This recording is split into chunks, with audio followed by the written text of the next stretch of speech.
Welcome back, Frosty Faustings. We are live here, Chicago, Illinois. Wait, we are in Chicago, right? We are in Chicago. Just to be sure. Tasty Steve, Klaige on the mic. We do this every year. It's a tradition at this point. And I love the fact that, like, I got to keep telling people this. I love the fact that this is my first tournament of the year. It's really close to the home base. Right. I get to come and hang out with the boys, and you guys get to see some guilty gear. Not only do you get to see some guilty gear, you get to see Kizzy Get Busy K going up against Sim. Sim is he's been doing this for a minute too. His Milia has definitely been picking up a lot of slack. Not saying that there was any, but he's definitely gotten better. And as you all know, Kizzy K, you're defending Frosty Faustings champion, trying to bring in the new decade with a back-to-back title run, and we're going to see how that goes. Going right in, Kizzy immediately gets Sim into the corner, not a place you want to be. And that guard bar, warning, do not. If she gets hit, if Milia gets hit, it is going to be a problem for her life bar. Good patience there. Sim trying to get that hairpin back. All right, gets a little space, picks up the hairpin. Nice, tries to use that slide to get in under the disc. Not going to work out. Here's the conversion from Sim. He's probably going to get the corner with this too. I like that dash up just to close that space and keep the pressure. Yeah, there you go. Playing very smart dash and throw. Kizzy, of course, has to be kind of wary of pushing buttons right now. Very low on food, so he can't do a lot of those wake-up reversals he's going to want to use. There he goes. Gets that food calorie in. Nice. Right. Air beat driver to the wall. Catches him on. Wow. Stand slash anti-air. That's great spacing out of Kizzy. And you can see Sam just trying to get that pin back, and it's not going to work out. But look, Kizzy back in control. Now look at the pressure. The pogo into the overhead. Round number one. It was looking a little rocky at first, but Kizzy closes it out. Yeah, absolutely. The name of the game, once Milia gives up that hairpin, you do not want to let her have it back, ever. Yeah, it's a massive you definitely want to lock it down. Yeah, that's how she plays neutral. If Milia has the hairpin, she controls neutral. You have to respect it at all times. I feel like a lot of people get hurt because they're like, oh, she has the pin and she's air dashing. I can do whatever I want. I'm like, nope, no, that's not how it works, bro. That's Milia's house. You don't want to come in there without permission. Speaking of permission, ow. Debates the burst. No, goes under it. Oh, wow. Thought it was delayed enough to actually hit the burst after the recovery. Oh, wow. Roll through dust. All right, I see you, Sim. Okay, just takes the corner on top of it, sets the disc on top of it, Kizzy hits a button. This is not looking good. But at least he's by the pin, the cross-up, RC to keep the momentum and the combo. Round number two is going to be Sim. Yeah.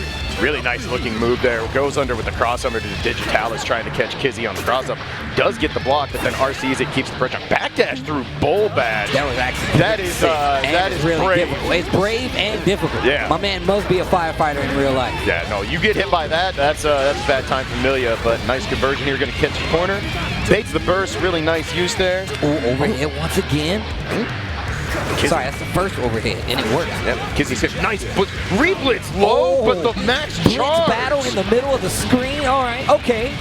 Couple Galaxy Brain blitz reads right there. Goes in, and Sim in control of his round right now. And Kizzy went with the low blitz on top of it. You don't see a lot of people do that. No, actually successfully connected, but then Sim says, all right, I'll full charge, take control. Wait a minute, Kizzy goes down first game. Sim to close out with the garden, the flowers. That was a wild blitz war. You rarely see anyone commit to a blitz back with the low. That's very committal. If they do not do a low, you get hit. So very nice there from Sim, able to win that blitz war out. Takes game one here in winner's side, top 48. Okay, knockdowns after the Gatling. More pressure. Okay, the stop into the throw once again. Sets up the disc. Gets in. Gets the instant block, but it's still not going to stop that pressure from Milia. Nice air to air, but they believe in it. Yeah. Yeah, Kizzy called the dash out there. Knew that mix-up wasn't actually airtight. Does get some spacing. Wants to stay in. Nice dead angle. I like that from Sim. Lets him pick up the pin. Get a little bit more control back. But he's getting pushed to the corner. Gonna get hit into the Voltic Gain combo. Oh, Kizzy waits him out. Catches him on the cross-up over again. Okay, all right. A little bit of scrambles there, but all works out. Kizzy takes the first round of the second game. Ooh. Oh, too far. Yo, Callisto, can you turn up the game sound? I just want to hear the music. All right. Okay. Perfect. Yeah. All right. Sim gets the pin back, goes in, catches Kizzy on the tick throw, very nice. There's that disc mix-up. Man, the disc mix-up is actually helping Sim out a lot. Yeah. Makes Kizzy spin that burst early. He's up around, but even still puts himself in the corner. Here's the throw. Sim has been taking full advantage every time he's gotten advantage in his corner after the knockdown. Secret guard, this is going to be a tough mix-up to block. Yep. So Secret tough, guard. you're not going to block. No, it is the best Okazeme in the game, hands down. It is almost impossible for most characters to escape when it's set up, but there. Oh, wait a minute, gets the throw. All right, here we go. This could be big damage. Still has a burst, though. That's going to be Hellfire, too. Oh, he calls it out with Hawkbaker. You know what? You know what? I see you, Kizzy. I see you, Sin, you cheap piece of crap. Man, I swear to God, dude. I love Kizzy, but this character, man, oh my God. Oh, the tech they're grab, taking throws? and that's enough. Okay, all right. Kizzy turns it around, takes the second game. You know what? I'm just going to run up into your face unabashedly on your wake up, and I'm going to DP. Like a crazy person. Yeah. This guy's got peanut butter all over his face. That's doo-doo, baby. Oh, man, that's what just happened. That's what just happened right there. Sometimes if you're playing Guilty Gear, you got to be a little crazy. You got to call out your opponent. Kizzy does, evens his setup, but Sim, unfazed, going right back in. All right. You said back it up. Now you tell me to back it up. First you want to end. I'm just kidding. All right, here we go. Nice block on the 5B there. Yeah, very nice there. All right, Kizzy trying to push Sim back to the corner. That guard bar cranked again. Do not get hit. Please don't get. Oh God, you look. Oh God. If he hits all of it, oh, the light character, that combo is so hard to carry coast to coast, especially against lightweight characters like Millia. But still, you saw it wasn't even confirmed all the way. Millia's almost dead. Catches him on the counter hit. And Kizzy was ready to even bait the burst steal. Ready for a combo, ready for the retaliation. Set point right now for Kizzy on winner's side. Top 48 Guilty Gear. Yeah, a hallmark of Kizzy K's play. He's very fundamentally sound, always looking for those burst baits. All right, gets full confirm here. Absolutely. I'll take 40% of your life to start this round. That sounds good to me. Counter hit forward heavy. That's going to be a grip. All right. Sim had to burst, running out of options there, but he does get in. Can he make the most of this momentum now? Sets up the disc. I like the little faultless stops, little faultless shimmies, just to see if Kizzy's going to hit him. But nice call out on the dead angle there. Blitz though, all right. Sim takes it right back to the corner. There's the DP again. Says, no, I will not hold this mix-up, sir. Let me out. And you can't call it out every time. A lot of times he's been backdashing. Yeah. So going to it later in the set is not too bad. Uh-oh, this is looking like the end for Sim, though. Kizzy K closing in on the finish line of this set. Yep, has half a bar meter to use for a Roman cancel, has a lot of food. Going in, he wants to end this. Gets Chuck though, all right, what can Sim do with this? Catches him on the overhead, not able to get the full confirm though, but wow, run up low just catches Kizzy. To the corner we go. There's the disc once again. Blocks the low, gets the jump in, finds RC, goes for a throw reset. Kizzy does have burst though. Tries to chip him out, doesn't get it, and gets hit. Not enough for Kizzy though. Oh, tries to open him up low. Spins the burst. Protect the pin. Protect the pin. He Blitz blitzes in the air. Yo, Sim, we're going to a final round. Is that the first game? This is the first game. Let's go. It's almost like we're in top 48 with the best Guilty Gear players in North America right now. And here we go. Who's going to take this? Back that guard bar again. Get ready for a grip. Wow, that was definitely 60% life. Run up throw. Kizzy says, I have those. Sim says, I chuck you right back. Let's go. And I want my hairpin. Doesn't get it though. Failed to pick up the hairpin because he was not out of movement stun. All right, there we go. Has his hairpin back. Kizzy says, let me get Volta Dane. I want some pressure. Catches him on the cross up. Nice defense by Sim. And Sim's looking really bad on life right now. But if he can find a hit, RC on the far edge. All right. He needs to pick up that pin. Gets it on the roll. Here we go. Ops throw it again. Does get the knockdown though. This is what got him that last round. And it got him a couple of games. Jumps out. Blitz again. Re-blitz. Wait for the re-blitz. This dude, Kizzy K. Kizzy, get busy, K. Burst. Burst bait once again, and that's going to be the set. That is the first set of top 48 for Frosty Faustings. And damn, that was sick. Oh, we are getting spicy. Kizzy is still a cheater, though. Sin is a cheater. Not Kizzy. But Sin, he's cheap. Millia's also cheap. Sin's really cheap. Yeah. I mean, both of those guys are cheap. I'm going to give the cheapness factor mostly to Sin because of how much damage. And, of course, we got live examples from that last set. But anyways, my boy Kizzy's going to continue on the winner's side. Sim's going to go down to that loser side, and we still got more matches. That sequence at the end with the blitz, re-blitz, stutter step, you're going to re-blitz. Stagger, wait. Grip. Get out of here. Unreal reads back and forth there. top level Guilty Gear is so damn good. Hey, man, look, you said it, man. Best Guilty Gear players in North America right here. Absolutely. We're going to continue on. It's top 48. There are no non-killers left in this bracket. You're going to see the best of the best. 250 plus people out here still playing For Guilty Gear. That's what I'm talking about. And it's all thanks to that guy sitting in the front row. Absolutely. Elvin Shadow. All right, up next, we have another Chicago native, Chosen Ninja. You like Milia, you're going to get some more of it. Taking on the Bedman himself, GC Yoshi. So, I always think the Chosen Ninja has like been playing since we've been playing. But Right? that's not true. No. He has some very old school Guilty Gear tendencies, Yes, right? absolutely. And like it makes it really, really easy for me to confuse him for some of like the people and some of the people that played with us back in the day. Back in our heyday when we were out on the playground of Guilty Gear, you know. But he does not. But he still has a lot of fundamentals that taken him super far. That's why he's there in his top 48. But I can tell you right now, GC Yoshi had an amazing Ultimate Marvel vs. Capcom 3 run this weekend. Oh, nice. His Bedman is probably the best in the States, if you ask me. Absolutely. Even though I know he doesn't actively, practice the game, he still has such a strong grasp of what you need to do with the character, and his conversions are ungodly. Yeah, one of the only people to really stick with Bedman since he's been toned down into Rev2, and he can make this character look real scary when he gets his momentum, like you're seeing right now, already with a 70% life lead on Chosen Ninja. You gotta remember, man, Milia is a very vital character, we were saying, but she cannot take a hit. Tissue paper mache, if you will. Absolutely. All right. GC Yoshi getting those task symbols out, already setting up deja vus. Bedman, a character very much snowballing in nature. You do not want to leave him to his devices. Once those deja vu symbols are on screen, that's his place. You do not want to go in there. You're going to get mauled. All right, let's see if Chosen Ninja can make an adjustment here. All right, catches him heavy. Earns a burst early on. That's a nice little victory for Chosen Ninja. Yeah, that 8-way dash, definitely a pretty good factor here. But Milia, man, she controls the air pretty well herself. Nice. I like that from Chosen Ninja. Gets the counter hit, opts to just get his pin. He's like, nope, I want full control of the corner here. YRC disc. Nice defense from GC Yoshi. Does finally get opened up on the Iron Savior. Great defense from GC Yoshi. Still gets opened up by the bad bone. Eventually eats a disc on top of it. No burst in sight. But this next mix-up is going to be important. Oh, counter hit. Yep, not quite enough. Kind of RC that might have been able to finish off. Doesn't matter, though. Chosen Ninja runs it back all the way. The YRC on the hair card? Yeah.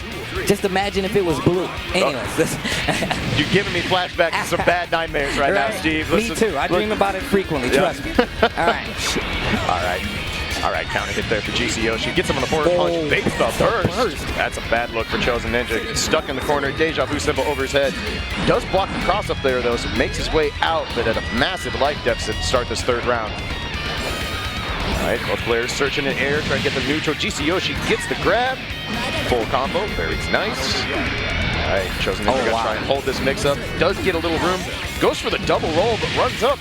Re-grab by GC Yoshi. Where's the mix-up? The instant overhead. Have to be aware of that with Bedman once he had 50% meter. That is one of Bedman's true only win conditions. Without that meter, that instant overhead, he gets nothing. It's just a hit, and then you kind of go back to waiting your turn. Once he has 50%, that's confirmed into a full combo. Yeah, you have to be aware of that versus a character like Bedman. Like, not including like Deja Vu, how he moves around the 8-way air dash. Yeah. Like, he's a very scary character if you don't know what you're looking at. Wow, what an air throw. Holy. That was massively impressive out of Chosen Ninja, but he does end up back in the corner again. There's counter hit here, Pam. Let's see what he wants to do. Oh, I got an air throw too. Out. I got an air throw too, bro. Grips him out of his own mix-up. Impressive there from GC Yoshi. Look at this movement from Chosen Ninja. Small conversion, gets the corner. Bait this super. You did. Oh, but this is the punish on the fall. That's rough. Definitely recovered a lot faster than he thought. Yeah. Yeah, Alarm Clock Super has a surprisingly quick recovery. Look at the side switch conversion, gets the corner on top of it, eats a disc. He does have burst though, and he has a plenty of meter. Yep, all right, nice defense. Finally runs up, gets chucked. Chosen Ninja showing you that Milia corner pressure and mix-up and how strong it is. Tried to bait out something there, does. The burst finally comes out. GC Yoshi's had enough, wants to get this round. Oh, I like that YRC to throw off the timing of the anti-air. Yep. Chosen Ninja in trouble, but the YRC actually stopped him from getting his out. The disc gonna lose. Yep. Of course, Bedman has access to those bed spikes, down heavy, down forward heavy, and down back heavy. Kind of act like Eddie's invite hell drills. You got to be aware of that when you're on the ground. But now, GC Yoshi on set point already. All right, Chosen Ninja waiting us out. That guard bar That's gonna hurt. He Might have been wasn't baiting the prepared. burst there, not sure. No, Still. actually, you might be right, because I wasn't even thinking about it. I think he was possibly baiting that burst, but that's going to give Chosen Ninja a chance to get out of there. Yeah, if you hard commit on a burst bait, you got to be aware that sometimes you're giving your opponent a free get out of jail card right there. Now Chosen Ninja with a little bit of breathing room, but does cough up that hairpin once again. All right, runs back and gets it. Smart awareness there by Chosen Ninja. Catches on the sweep. Where are we going with this mix-up? GGXRD tried to dash out, gets nothing for it, and now he is in the corner. Calls him out again. He's letting him try and command dash out of there. It's not working out for GGXRD. Went for the reset there when he already opened him up. It's going to cost him the corner and a lot of damage. He got the wall slide, but air dash, and I guess her hitbox is so small, wasn't able to get the follow-up after. Tries to jump up to finish the round, tries to go for a tick throw. There's the first Chosen Ninja. Wow, that hit. Wow. And just like that, Chosen Ninja goes down. GGXRD moves on. This is winner's side, so Chosen Ninja still alive. We're going to have one more shot. Double a limb is the bracket that we have for you guys, but it's a lot of good matches coming up too. Yeah, absolutely. We got to this top 48. We used the 3-out system here at Frosty Faustings, so one player got out of each pool winners, 2 came out in losers, and all of them are killers. Every match is just going to be scary. This is pretty. Yeah, no, we got some bangers coming up. Absolute bangers. One from me right now as your resident bad Haehun player / commentator. Well, I'm excited for this because we got the man, the Haehun of North America, Fu taking on Mr. K. So this matchup is fun and also pure unadulterated jackassery. Yeah. First off, I do know both of these guys. So I know Fu, I know Mr. K. Me and Fu, both from Missouri, both came up playing Guilty Gear in the Midwest. And Fu, a West Coast player. One of the guys I first ran into, a Potemkin player, a Leo player as well, so you know he knows a little bit of the matchup before going to the Haehun. And he's just a very fundamentally sound player. Has a good read on what his opponent likes to do, and he uses it against you. I feel like Mr. K is a kind of a tech monster. And he knows how to apply those things to individual situations. We should be able to see some of it here. But Haehun versus Leo is not fun. Not for me. As a Leo player, it's not fun. There's a big problem for Leo in this matchup, and it's that back turn becomes a massive liability as soon as Haehun has 50% meter. If you try to back turn mix up Haehun and he has 50% meter, the clap is coming. If you try to shield the clap, Haehun sees that before the flash, holds the button, your shield goes off, you get countered. It is a brutal situation for Leo. You take away Leo's absolute biggest strength, which is that back turn mix-up. And of course, Leo is a fat character in the air, which means Haehun, we get some Shishinkin combos, and those things hurt. Look at the instant blocks. Backdash. Wow. Had full punish right there, but wasn't able to get the full combo. Ooh, baits out the flash kick. All right, I like it. A little bit of a stare down there. Okay, flash kick this time around. All right, run up, grab. All right, here comes that back turn mix-up. Again, dangerous to do because, you see, Mr. K had to be very, very conservative with that mix-up. Tuner ball just straight in the face, but nope. Another flash kick, huh? Mr. K not afraid to throw those out. Been kind of a hallmark of his Leo play. If there's a gap, he will try and flash kick you out of it. There's that anti-air stand punch in the back turn stance. And back turn punch. Tries to use the 6K. Interrupt by Fu. All right. Oh, the clap. Did he bait this? He did not. Clapped up across the screen. Fu does not want to deal with Leo in his face. All right, puts the super tuner ball down there. Tells him to hold this all the way to the corner. Good nice defense, patience though. points. Yeah, really good patience. Still has burst. Nice. Fu tried to instant block everything. Didn't think Mr. K would let that third wrecker rip, but he did. But in the end, crouching punch, just a ridiculous normal. 4 frames, reaches so far, and it's rapid cancel. 2-8 clashes with the ball, party crasher. Party crasher. Grandpa Viper, not going to work. He spins the burst early, gets the counter hit, but not able to get the combo follow-up off of it. All right, nice reaction on the blitz. Breaks this man's ankles and earns the burst out of Fu. But the grab, the tuner ball actually ruined that knockdown by coming back. Woo, we're looking icy. You like reads? Nice grab there by Fu, though. Ooh, not able to get it confirmed, though, on the tuner ball. Mr. K does get out. Where's that mix-up? Yep, catches him again. He's got 50% now, so you got to be careful. You saw it again. Backdash out, get away. Might have enough. RC, Yep, this should finish it off for Mr. K. Oh, does it? What the? Oh, no. Why is Haehun? Fu has burst super. He could end this. He doesn't, though. That might have been enough to finish it off. And now Mr. K has to hold the mistake of not finishing that combo. And it might cost him the match. Right. Both players looking for that last hit. Berserker slash, though. And I think he chipped him out. He did. Yeah, I believe there was a block there. That was a real dangerous spot there for Mr. K. Didn't quite finish that execute combo. Nice grab there. You do not want to let Leo run through you on that Berserker slash. Good defense on the tuner ball mix-up, but gets gripped. Let's do it again. All right, good patience. Waits it out. That's plus on block, though. All right, Flash kick. Finally gets himself on switch. Stan does just in the middle of the stage and catches Fu sleeping on it. Here we go. Just wake up 2P. Okay. There's the burst. Gets the sweep. RCs to try to get a combo. Fu says, I don't want any parts of that Spencer burst. Yep. All right. Projectiles kind of canceling each other out there. Both players, pretty even match right now in this last round of game one, looking for that critical hit. Wow, I thought he was about to combo off of that. The tuner ball actually ruined the hit stun on that crouching heavy, and now Fu is cornered. Oh, nice RC on the unblockable. But still, Fu with the interrupt. Yep. Air throw, back into the corner you go. I didn't say you can leave yet, Fu. All right, this is going to scale, but Fu in a bad spot. Doesn't have that. Ooh, calls him. This confirmed. Oh my God, that was so sick. Fu, let me see it. Uh-oh. My goodness, what a flash kick over the tuner ball, and he still lands on it. That was really smart from Fu. He said, I'm going to put the tuner ball out. If you do flash kick, you're not going to get away when you land because you don't have meter for an RC. Too much was going on. I couldn't even see his life bar at that point, so I don't know. Woo! Counter hit. Uh-oh. Counter hit, air Hayabusa. Ooh, he went for the tech trap, and Mr. K sniffed it out. That was going to be a round ending right there. But gets gripped, and here comes the mix-up. Oh, Fu went for a fancy crossover. Ends up cornering himself, though. I like that. Going for the sweep to end the combo. Has to be careful. Gets thrown again, and Mr. Fu. I said Mr. Fu. Fu is running away with this. I like this. Goes for the burst save combo. Wow, Mr. K says, I will run this round back. I believe in myself, and I am betting it all right now. Overhead, wait a minute. Full record extension. One more time. Doesn't go back turn. Just use that 5K. And he gets clapped. And he gets dead, too. Set point coming up right now for Fu versus Mr. K here on his winner's side. Mr. K spent that really late round burst. Nearly did run it back, but now has to go in for the second round with Fu on set point and very little burst to work with.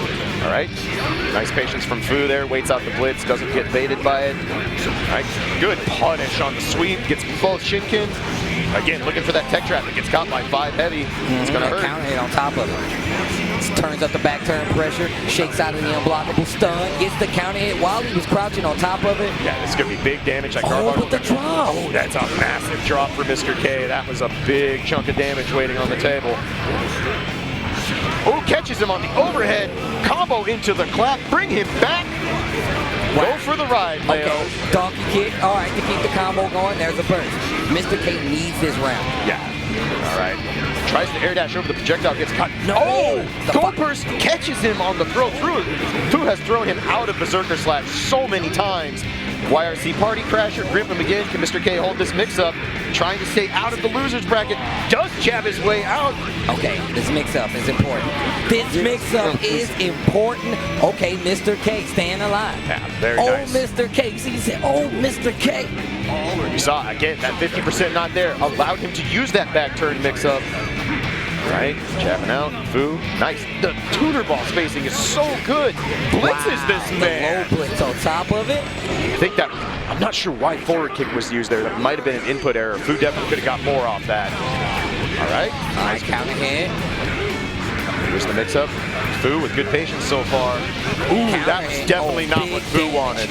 I think that was a missed clap input, almost certainly. And now Mr. K on the verge of taking this back.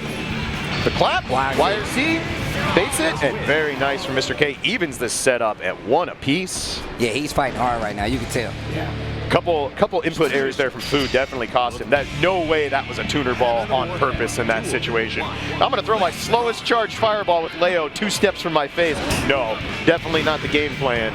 So a missed clap super lets Mr. K back into the set. We'll go to a final game. Party Crasher. Ooh, went for a tech trap. Should punish this. Yep. Forces the burst out of Mr. K. Woo! Beautiful tech grab there by Fu on the YRC dash in. All right. So scary when you see Red Hayabusa get charged. Oh man, I know that trick. That's a burst bait. Absolutely, nice burst bait. You get a little bit out of range. They burst anyway. You're still in back turn. The slash will hit them, and you can get the conversion. Yep. I think Fu thought there might have been a Berserker Slash coming behind that projectile. Nice confirm on the counter hit. That's what Heihyun does best. And here comes the mix-up. Hits him on the overhead. Red Shinken a little close, so he has to push him back to the corner. All right, nice YRC from Mr. K to stay safe. Gets counter hit, but oh, that would have been the round. Gets it anyway. Yeah, he has Mr. K on the ropes right now. He's swinging at a bunch of things that it's not that you're not supposed to swing at, but Fu has backups to them. He's YRCing, throwing off the timing. Oh, catches Fu crouching, but not able to do the full combo there. Every time Mr. K has tried to do one of those mid-string Berserker Slashes, Fu has chucked him out of it religiously, getting him a lot of mileage. All right, knockdown. Where's the mix-up going to be? Again, Fu looking for one of those crossover mix-ups. Nothing doing, though. Mr. K, though, down about 60%. Fu looking to close this set out. YRC in. Goes the first save combo. And here we go. Mr. K, no resources left. Gets caught. Oh, Fu could have finished that with a Shinken. Not quite enough. Letting Mr. K breathe one last time here. Has to be extra careful. You do not want to give Leo and Hellfire any room. And you got to hold that, and Fu is going to move on, staying alive on the winner's side of things. Mr. K, on the other hand, going down on that loser's side. Yeah. That matchup every bit as chaotic as you all saw it go. It is a lot of scrambling. It is a lot of swinging because those characters, the reward for a counter hit on both those characters, obscene. So really nice adjustments back and forth. Like that matchup is just scary. You get knocked down versus Heihyun, and it is high stress all the time. Because you'll hit him, you're like, yeah, feeling good, and then you make one tiny error, and you're like, where my life bar? Can I have that back, please? I do like what Mr. K was doing, like switching up like his approach sometimes. Yeah. I mean, still even using back turn stance when he had 50% life, like you said before. I mean, it's a very risky thing to do, but sometimes you got to play the cards. You got to make it. You got to force them to show you the hand. You got to be like, are you going to clap me out of this every single time? No. All right, that gives me a little more leeway. Kind of like the same way you saw Mr. K tried Berserker Slashing at so many different ranges. Like maybe this will be the time you're not looking for it. Good on Fu. Did not. That is Leo punishment 101. Yeah. If you let Leo Berserker Slash you, cross you up with no punishment, it's a wrap. Like Leos will stomp all over you for that. Leos will run right through you. No questions asked. Speaking of players who run right through things, the premier North American XR player, I think everyone would agree, has had the best run in this game since its institution. Oh yeah, like as an American player versus like everybody else, I feel like it's him that you look at. Yep. Not him, but Lost Soul. That dude is actually ridiculous. Absolutely. And my man Geodude, not the first time I've seen him. Yeah, really good Dizzy play. Saw him go on a deep run last year at Frosty Faustings. Really smart, fundamental, plays his spacing really well, uses the character's strengths. Dizzy is an often overlooked character in Xrd because she's still very good, but she is a lot more fragile and doesn't have the good panic button she used to have. Her normals have incredible range, but they're slow, especially in Xrd. So you have to be a lot tighter with your pressure with Dizzy, right? Absolutely. Like if you played Dizzy before, you know it's all about, oh, you just took an ice spike, now you got to take this setup, I get a double air dash, how are you going to deal with it? Yeah. That's how that character is played. And we don't see a lot of that, so I feel like every Dizzy player has a small advantage because of the way that they're going to approach a game, right? Yeah. And versus a lot of these characters, I feel like she really does excel. Like even like in this matchup specifically, I feel like there's so much that Dizzy can do to get in that nullifies her neutral. Like she has, Elfo has like some ridiculous buttons, obviously. She has a bridle to get her across the screen and down at an angle, but Dizzy can have stuff on the screen the entire time. That's going to nullify a lot of what she's going to be able to do. Dizzy, one of the characters that does fight Elfeld exceedingly well with her kit. The thing is, Dizzy bleeds, and Elfeld, for what she does, doesn't actually take massive damage. No, she has a pretty neutral amount of defense and guts on her. So the big thing here is Geodude is going to have to play incredibly sound. Lasso, of course, known for being one of the best players at adjusting mid-match. If he sniffs out what you're doing, you're going to have to step it up. You're going to have to change your game because he will exploit any small gap you have in your game, in your pressure. And the big thing about Lost Soul that a lot of LFL players don't do, Lost Soul is willing to take some risks. He's like, my character has the dumbest buttons and the ability to cover every range on the screen. Why wouldn't I take risks? I'm going to get another chance. So we're going to see if Geodude can get that screen pollution out. Rock? Yes. That's what we're talking about. Now, let's see. Now, I'm very interested. You bring up a good point. I want to see what Geodude's going to do here. And this is exactly what I was talking about. She has the double air dash. She can make Elfelt second guess some of her approaches in these instances where most characters in this game really can't. Oh, counter hit. That's rough. Geodude got in. It was a very nice hit, but he was a little too high for the full confirmed. And this is what I was talking about. Goes for rifle stance and instantly has a familiar out there. Long poke buttons. Great interrupt there by Geodude. Gets clipped by the sniper rifle though. There's that Bridal Express I was talking about. The reason I said that is because that Bridal Express is going to be a nice combo ender to get her to the corner at all times. And as you can see, this is where Elfelt excels. Yeah, no. This is Elfelt's game plan. I control the whole screen when we're playing neutral, but the second you go to the corner, the shotgun is coming out. And Dizzy does not have an answer for shotgun pressure. She has no normal fast enough. She has great throw range, but it's not good enough to deal with those gaps in the shotgun pressure, and that is the last place she wants to end up. Right, Muscle goes in, earns the burst. Nice use, Geodude just running in, following that laser fish. All right, I like it. Uses the shield fish to get in. And there we go, air dash in. Oh no, tried to go for a throw bait? Throw, burst bait, not sure. You don't see Dizzy's just drop their basic knockdown combo, so I gotta believe there was some kind of bait there. That's what I'm thinking. And I understand it, but you have to bait burst in X-Ray. You just have to. It's such a powerful tool. But when you hard commit to a burst bait and nothing comes out and you give up all your momentum that you just fought 2 rounds to earn, that's a bad feeling right there. And Lost Soul says, thank you for the free get out of jail card. I will take this first game 2-0. Thanks. Don't mind if I do. Absolutely. It really is one of those things. Early on, when you're first learning Guilty Gear, Xrd especially, you don't think about burst baiting. You're too busy trying to learn the basics, you'll finish your combos, stuff like that. And that's actually a big advantage. It's when you hit that middle ground where you become aware of bursts, and sometimes you outplay yourself. Yeah, because you start to see how like a burst can throw off your momentum. So you start making like accommodations. Like, you know what? I'm going to be a gracious host of this battle. I'm going to give you the B&B. Go ahead and use that burst so I can snatch that bitch and throw it away. Right? That's what you want. Exactly. And you can't... That's why it's so much more important. If you're going to bait burst, learn burst save combos. Get your knockdown, get your setup. You don't want to sacrifice offense. Offensive advantage is hard to earn in Guilty Gear, especially against a character with 3 damn guns and an infinite supply of grenades. Yeah. Nice air dash over the sniper rifle though. Geodude trying to push Lost Soul to the corner. Does earn his way. Wow. Throw to stop the pressure. Now the corner is in favor of Lost Soul. And the shotgun is out. Pressure.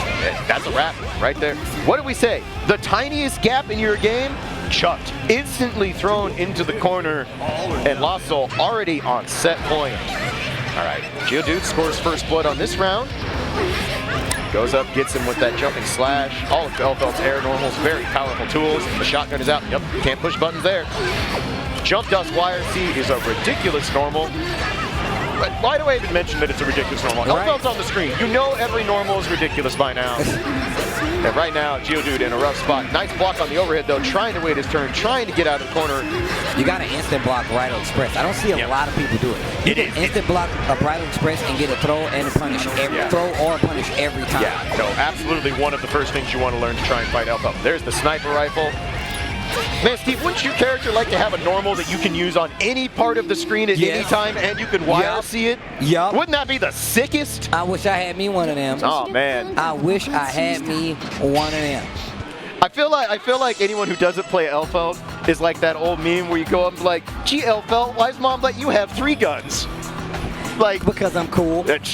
She's too cool for all of us, man. Try wielded. Let's go. She just spouts another arm. No reason, Guilty Gear cannon. Out the back. Where'd it come from? I'm a gear. All right, sorry, checks out. That's just how it works. That's just how it is. It be like that sometimes. I keep guns, you have none. That's just how it works. Yeah. And As a broken character, Elf. I'm just kidding. Let me stop. But guys, you already know what it is. Like we said before, lots of matches still left to be played. And the next one, our founder of Frosty Faustings, none other than Elvin Shadow, but he has his work cut out for him. Daymundu is the premier North American Slayer player, if you ask me. Yeah. Now, not just North America, one of the best Slayers in the world. Just plays so smart. And again, much like Lost Soul, his ability to adjust mid-match, absolutely pristine. He'll play a little bit of a, old school Slayer. I'm going to be in your face. I'm going to maul you a little bit. I'm going to scare you to push buttons when you're not supposed to. But if he senses you're smart, that you're going to wait your turn, that you're not going to hang yourself, Then he'll just be like, cool, I'm going to space a pile bunker about this far. Right. This will be perfect. And counter hit, and you're dead.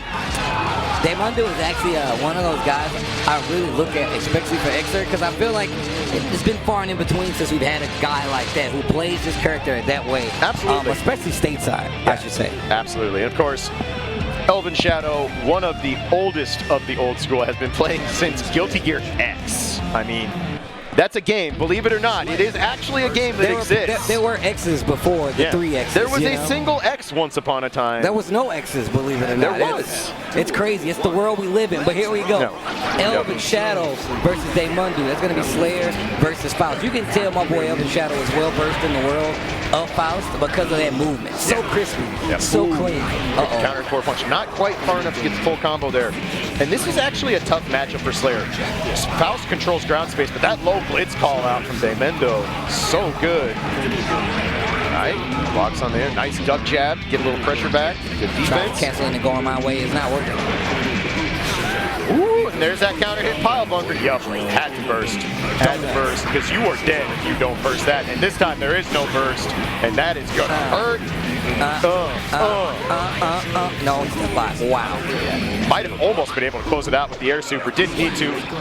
How cheap is that? How cheap is that when you see him do short dandy and you're just like, I can't push buttons? No, you can't, Rap. Right. And on top of that, he blows smoke in your face and then he sweeps you. He does. He does. He just kicks your legs. All right, Elven Shadow does get that pin out. We got little muggums on the screen, baby Faust, but Daymondo is just like, nah, I don't want any of that. All right, here we go. He's like, you can have all of it. I don't want to deal. All right. The name of the game in this matchup is obviously Faust wants to control that ground space as normal. The meteors are coming out. Not just the meteor, the big meteor. Oh, wow. FF7 Remake, we see you coming out this year. April. Push back to April. All right, Elven Shadow does earn the corner here. Nice blitz. Wow. The smallest of gaps, and Daymondo finds it. Oh, went for the cross-up slice. Nothing doing. Nice job there from Elven Shadow. Okay. Low blitz again. Daymondo is reading well today, going through the books and says, I know what you want to do. Oh, the reason. Oh, wow. My man swinging and the stand jab, the punch. Daymondo feeling himself right now. Multiple callouts on blitzes, back to black, unblockable. You don't ever see Slayers use that in this game anymore. And even our tournament founder, Elven Shadow, being like, what happened? What happened? What'd I do? I'm so confused. Goes through the back. The reset on that stand jab, so nice. How did he know, man? I said, Elven Shadow gonna have to change it up a little bit. This time, Daymondo goes for a stand blitz. He eats a full meteor combo for his trouble. He's gonna land on that pad. No, Faust lands on it first. That doesn't even make sense. That is incredibly unfortunate for Bozak. Gives up the corner now, and Daymondo steals away momentum. The items giveth and the items taketh away for Faust. So now, Elven Shadow with a healthy life lead, but is there truly a healthy life lead against Slayer? No. All right, there's burst. Daymondo opts to spend his burst. He says he can take this round back. Oh, what a block. Yeah, nice defense on the overhead. What Bozak. a block. Excellent defensive work there by Elven Shadow, and he gets the first round of game 2. Daymondo, Midwest versus West Coast right here. The bomb bag. Ooh, the backdash through Mappa into the bomb. All right. Hold the donut. Invisibite. Do it again. Catches him jumping out. Better than Invisalign. Oh my God, the damage.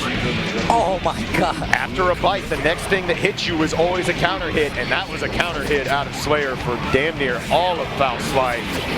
Now Daymondo tried to blitz his.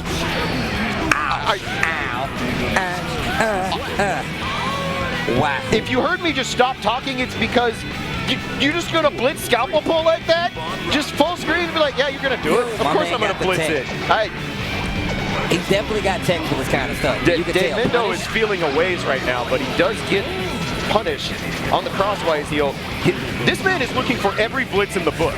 He's like, why block when I can just steal momentum back? Oh, that's a trade in Faust's favor to take that every time. All right, goes up and gets him the jump slash. Able to get a full confirm though. And Elven Shadow looking to close out the second game. He wants to take this to a final round in the set. Ooh. Oh, wow. The 2S? Wow. Oh, that drops though. I thought that was going to combo. I was on screen. That was going to be gross. Damindo is addicted to blitz. Right? Did somebody replace Damindo with Black Snake when we weren't looking? Because the number of blitzes coming right now is incredible. Classic, huh? Absolutely incredible. Shout out to my boy Black Snake, man. But for all those blitzes and all those amazing reads in game one, we go to a final game now. Elwood Shadow says, this is my tournament. I am not ready to go down to the losers bracket. Oh, throws him in the oil. Yep. Helter Skelter. Not able to get a combo, though. All right, Scalpel Pole gets knocked down. More oil on there. Nope, you're not going to get very far with that Mama Punch in the oil, my friend. But still, Damindo does come out ahead here. Cross up. The full confirm into the knockdown. YRC Helter Skelter. That makes up so gross, dude. Oh, there's a burst. Now, if I'm Elvin Shadow, I'm definitely trying to make something happen right now. And he just spent this burst. Yes. Gotta be careful. Yep, no. Oh, I thought it was gonna be an air throw. Woo, nice air For throw Elvin back. Shadow. Uh-oh. The time of danger is near. Wipes off the shoes in the air. Damindo uses danger time, gets himself on set point once again. Really calls him out with crouching slash after the cross up. I don't even know how I floated like that. No, if that was on purpose, then no amount of props I can give in the time we have left in the set is going to be fair. So black hole time though. Did you see that block though? Yeah. Really good. All right, catches him on the drill. Ooh, counter hit Mappa. Gets hit by the anti-air. Damindo gonna have enough. Yep, closes it out. And that will be that day. Mundo moves on winner's side still. Elvin Shadow going on that loser side. And even the loser side is getting more packed. Oh no, it's getting scary over there. No, if you're in loser's bracket now and you look up and you're like, all right, what's my next match? And it's a whole lot of, yo, damn. It's that time in the tournament. 48 of 250 plus left. You know there's nothing left but the best of the best. And speaking of which, your back-to-back Frosty Faustings runner-up on the stage right here, right now.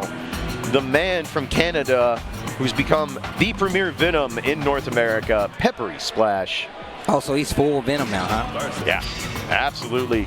I like that. I like that better than his Johnny. I will say. His Venom is, it's so fundamentally sound, and then every once in a while he'd be like, yo, that really gross, dirty stuff the Venom has that like 310 comes up with every 2 seconds? No, I got those too, but I'm going to use them when I want to use them. It's peppery. Yep. Peppery. He peppers it in. He peppers stuff like that into his gameplay, and then it makes a splash. Yep. Even though it's small, big splash, peppery splash. It makes sense now. It does. But of course, we have beautiful dudes rocking the eye patch.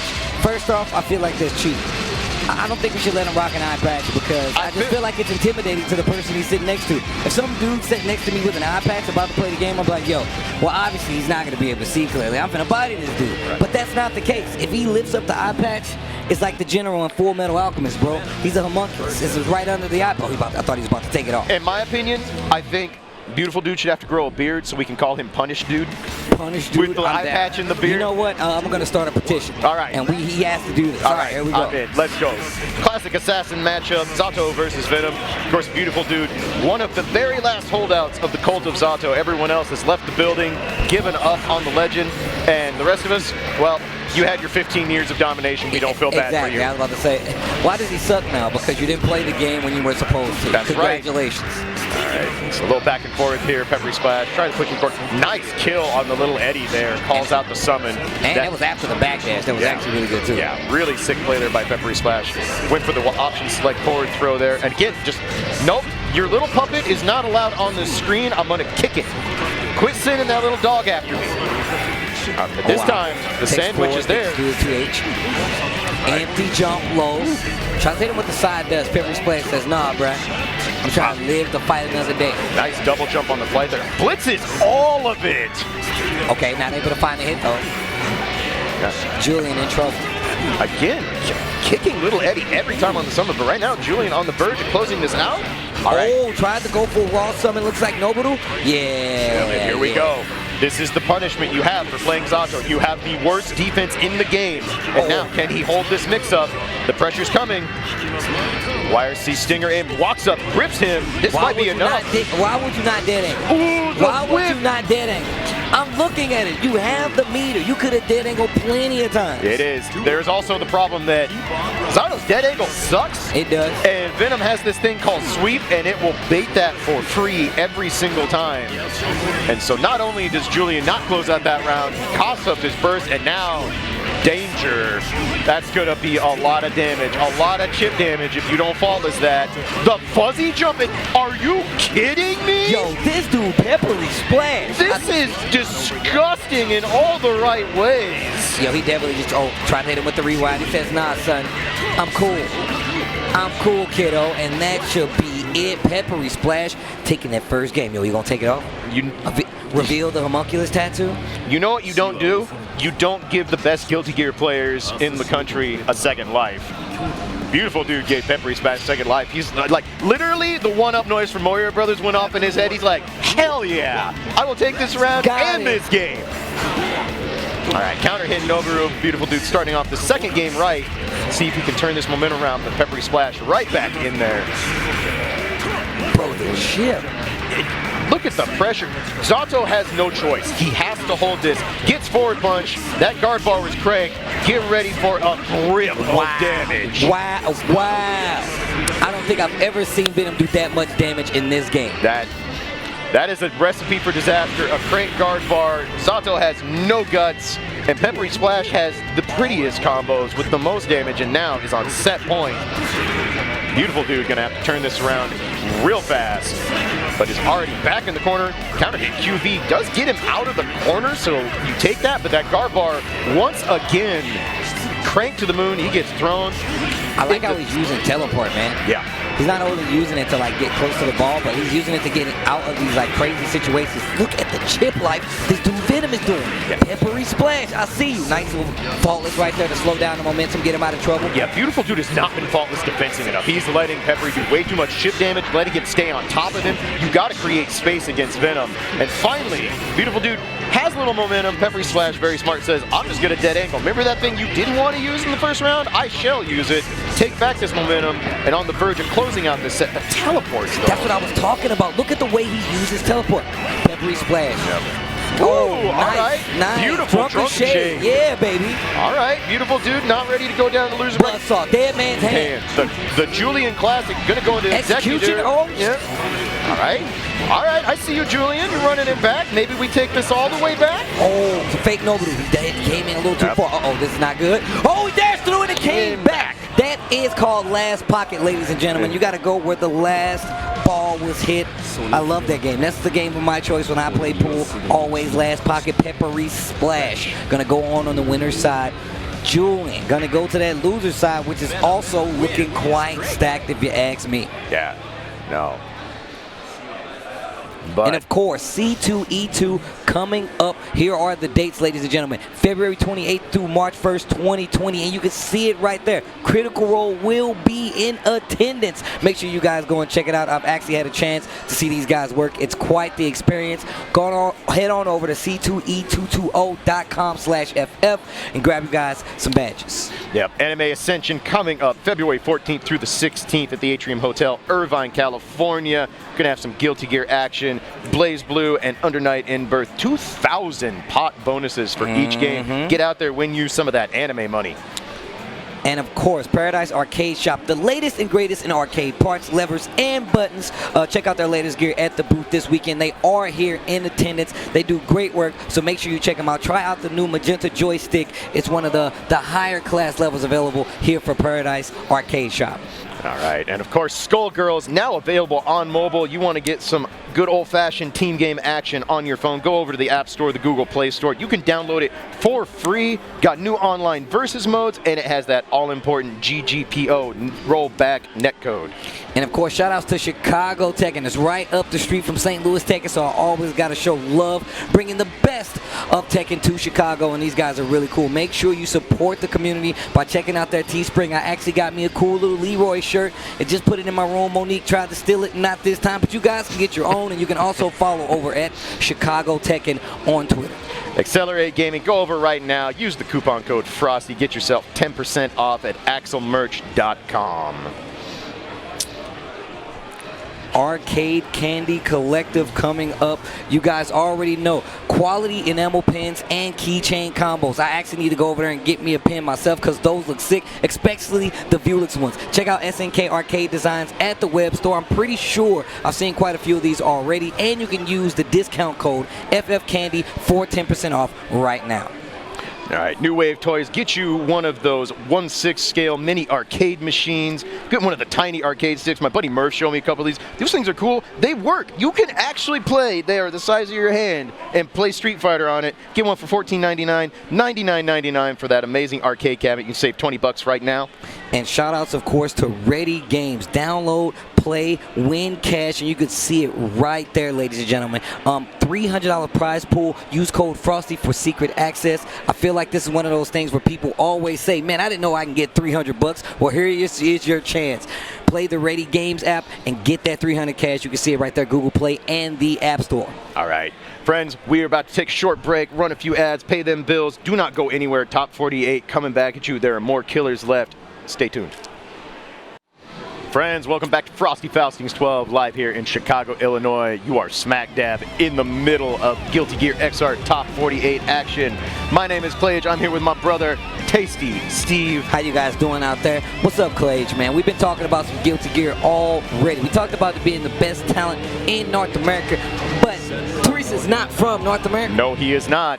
Teresa has unfinished business at this tournament. I like that. 3 times now. I like he that. has come out here Finished business. looking to take home that title and hasn't had it to go back, take across the pond back to Japan this year, seeing if he can rectify that mistake. And we're going to have him taking on Autodidact, Jam versus Elfelt, going right back into it here at Frosty Faustings 12. All right, Jam, another one of those characters we don't get to see as much as we, may like. I'm personally a Jam fan, but I feel like she's one of those characters, very late, I feel, added to the roster, yes, but still valuable, especially after like some recent buffs, right? This character's scary. This character will absolutely maul you really hard. Once Jam is on top of you, it's a lot like playing Leo. Once she's there, it's really hard to make her go away.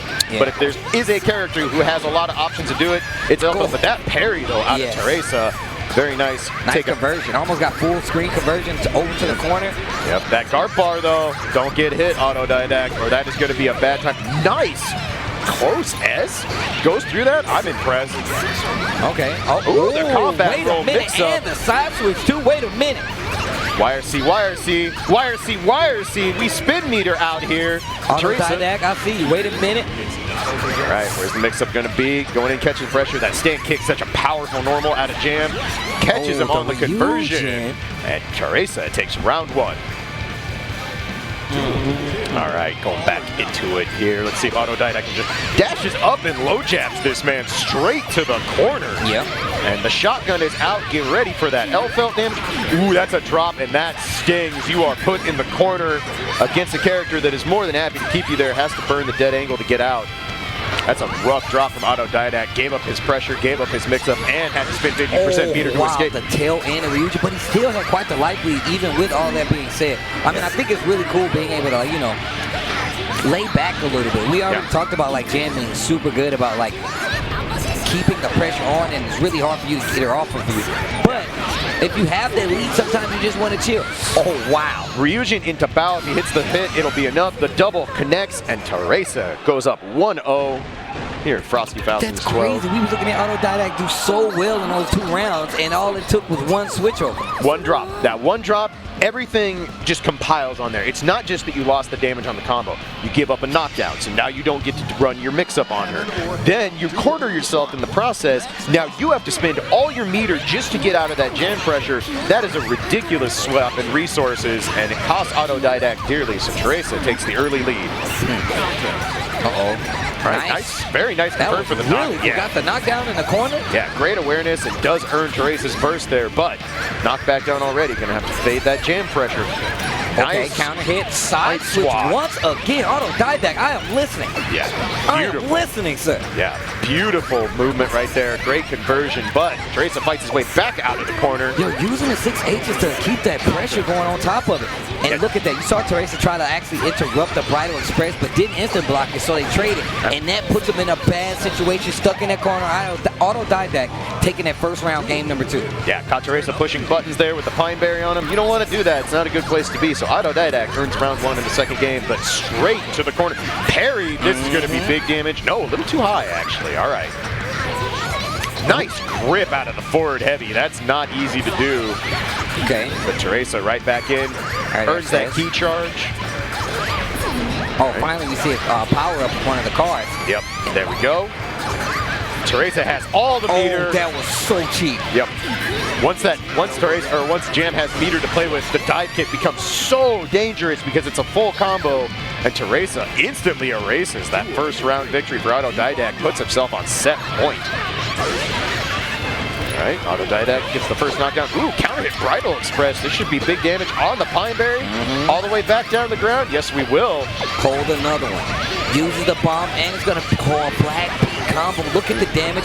All right, Teresa has a chance. Ooh, calls this man out with the bazooka. Wait a minute, and a perfect on top of it. It's one of the quicker perfects I've ever seen in Guilty Gear, man. 81 seconds still left on the clock. How quick the tables have changed. And if you've watched Frosty Faustings or any big Guilty Gear tournaments in the last couple of years, you know this scene. When Teresa falters, this man makes all of us hurt. Like, there is no amount of aspirin, ibuprofen, or Tylenol that can take away the pain that is on this man's face after he drops a tough round. I'm telling you, man, it's like a Disney movie, man. It just makes me want to cry too, man. Exactly. He's so emotional about the game. It's cool. All right. He does earn Autodidact's burst early on, but right into the corner for that big L-felt damage. Teresa opts to burst, doesn't want to stay in the corner there. Autodidact takes the life lead. Both characters down their burst. Ooh, counter hit puffball. That's going to be a grip.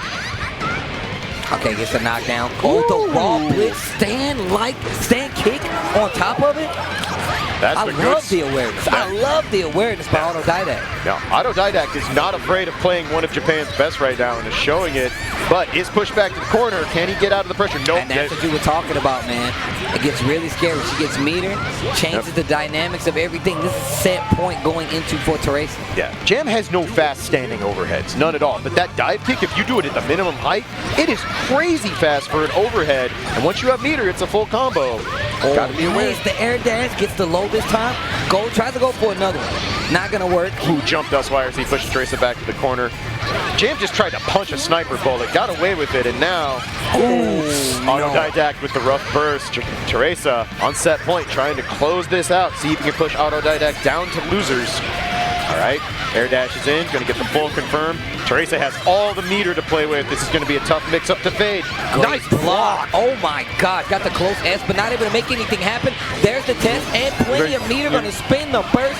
Teresa should be able to close this out. Yeah, no, the minimum scaling on this super will be a ton, and that will do it. Phoenix. Always love that super, you know. On the back of the OGXX box. That's the super that James is doing. Yes, the giant. I'm going to try to get Daisuke to sign that bad boy when I go to Evo Japan. Yeah. I'm going to send something with you. Bring me something back. Bring me something back. I'm down. You already know I'm down. From our Lord and Savior, the one and only Daisuke Ishiwatari. Shout out to the... You know what, man? Anyways, I was about to go into a whole rant about that guy for no reason, but we need to be talking about Guilty Gear. We still have more matches. On top of that, this is winner's side. We're trying to get down to this top 16 to close out. Like we said before, man, and I really want to point out the fact that we have a Guilty Gear event that's made for Guilty Gear that have other games around it. This is like a dream come true for me, man. Right. And it's one of the reasons I love coming here as my first event of the year. So I definitely want to thank you guys for attending, making this thing a big thing. Shout outs to Elvin Shadow as well, and everybody watching at home. Shout outs to Klaige as well, man. Thanks, brother. And shout outs, of course, to all the people bringing you this action. There are tons of streamers working their butts off all weekend here. They sit here for hours and hours on end, so you can see this amazing Guilty Gear content, the amazing Street Fighter content in every game. We run so many games at Frosty Faustings. That's actually crazy. So give love to all the streamers, all the staff, everybody working so hard at this event.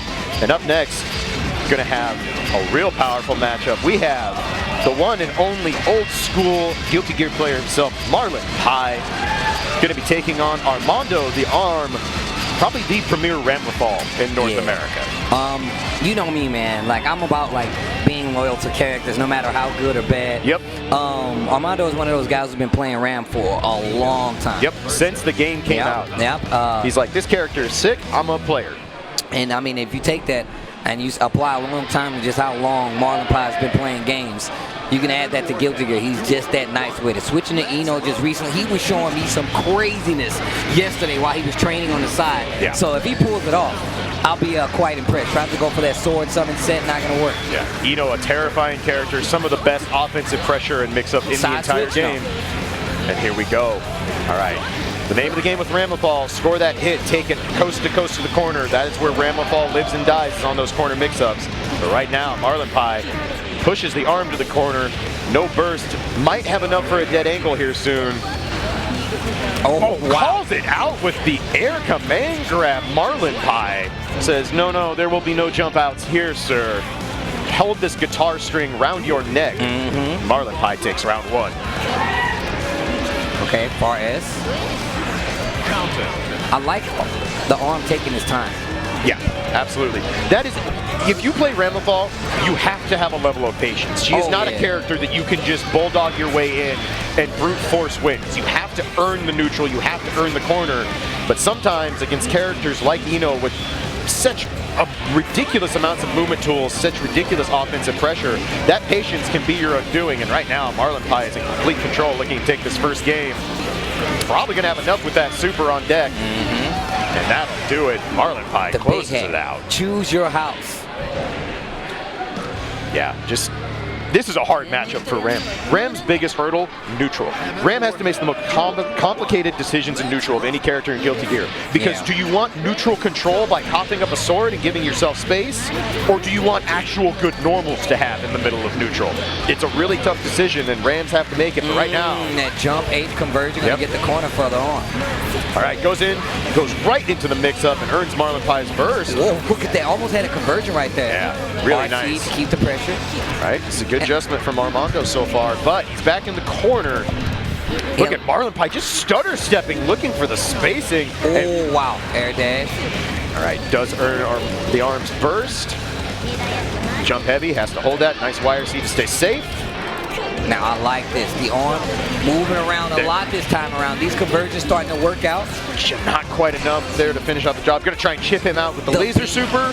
Yep, caught him pushing buttons, and the arm, really nice turnaround. That first game was ugly, and the arm has taken round 1 in the second game. So a nice adjustment here. That jump heavy again, doing work right now for the arm. All right, goes in, nice conversion, gets the knockdown off the jump dust, and here we go. Marlon Pie was pushing buttons, and here comes that mix-up from Ramlethal. Oof. Look at the damage. The thing about Ramlethal is like she's pretty intense when it comes to like her combos, right? They're all long, drawn out, but she definitely takes a lot of damage and just a lot of practice. But speaking of a lot of damage and practice, Eno, Marlon Pie doing damage and running the gauntlet to steal back this second round in game number 2. Right now, nice jump out there from the arm. Switches the corner. Summon that goes for the overhead. Marlon Pie didn't flinch though. No, did not flinch, didn't man. burst, and poked his way out of that. A ballsy poke out from Marlon Pie, and it earns him the second round, and he is now on set point. All right, the arm able to avoid getting cornered, but now gets thrown and is in the corner. This is a tough spot early on. Nice defense and takes the grab. I see you, Armando. Yo, the jumps are definitely helping out right now. Oh, wow, the anti-air. Stuffs the air dash for the full conversion? That was amazing. Does earn Marlon Pie's burst, but then a bad burst in return, and now right back to the corner for the arm. So many good decisions and plays in a row, and now he's got to hold the Eno mix-up again. And he got a double overhead to start off this pressure, and okay, wait a minute. Super is on the table. There's the dead angle. Goes for the ground summon set. All right. Ooh, baits the dead angle from Marlon Pie. All right, see what Armando can do with this. Jump H once again. Yo, so he's definitely getting a lot of mileage by staying active in the air. Yeah. No meter. Could have YRC and he had some more pressure if the meter was there. Jump H once again. And now you see Marlon Pie trying to scout the air throw. Gets picked up. Yep, can't get a knockdown from that height, unfortunately, so not able to finish the job. You see him go back onto the other side with the sword side switch as well. Needs to be careful. Purple RC. The second hit whips on the string. I like the dust to stay out of trouble, but not enough to stay alive. Right. Marlon Pie. Marlon Pie, you saw that smirk there. He knows he kind of stole one there, just a little bit. The arm had a couple hits there, just at the wrong range. That two kick hit move, whiffing. That hurts. Actually sucked. And I'm pretty sure it was because Eon was crouching. Yes, so absolutely. Got the hit, but she was crouching. Even ready with the purple RC on top of that. Like, I'm like, oh, wow, okay, so he's prepared for this. But even still, Marlon Pie taking initiative the minute he saw things not going the way that the Arm wanted to. Yeah. And stealing back that game. Arm still in this. This is a loser's side tournament. We still have that top 16 to get to, so we got plenty of matches. Absolutely. And speaking of which, we are at one of those top 16 qualifiers right here, right now. Going to have Mr. K playing Leo, taking on Black Snake, Chicago's own Venom. Loser is done going home here in the first Guilty Gear Major of the new decade. Yeah. That is what's on the line here. You win this tournament, you can say you were the first Guilty Gear Major winner of the new decade. Yeah. Yours for 10 whole years to lord over your peers. But Mr. K, of course, had a really powerful run in the middle of the Rev2 cycle with Leo. Won a couple tournaments. Then played downright unbeatable for about a 3-4 month stretch there. No, that's definitely true. And then, of course, another Chicago old man here playing Guilty Gear all these years. I like to call him the Sage. Black Snake. Crucial. I actually told a story about my first run-in with Black Snake. Shout out to Red Bull. They actually animated it and everything. It was crazy. That's awesome. Yeah, it was a really cool thing. I gotta find that thing and share it so people know what's up. Of course, both of these guys are really good friends of mine, long time members of the community. Like I said, Prusha's one of those guys, man. I've known this dude since I was like 16. Right. So, always a fan. Mr. K, like I said before, man, representing the house, St. Louis player. I'm a St. Louis native myself. Yep. We were talking about, I think one of my co-commentators yesterday referred to Black Snake as a sage, and I said, man, that beard, that is wizard quality now. He is a Guilty Gear wizard by today's standards. Most definitely. And when you see his Venom play, it's not exactly a lie. I'm gonna tell you right now, he was the first person I've ever seen do like actual high-level Venom shit in real life. Yes, absolutely. He was the one.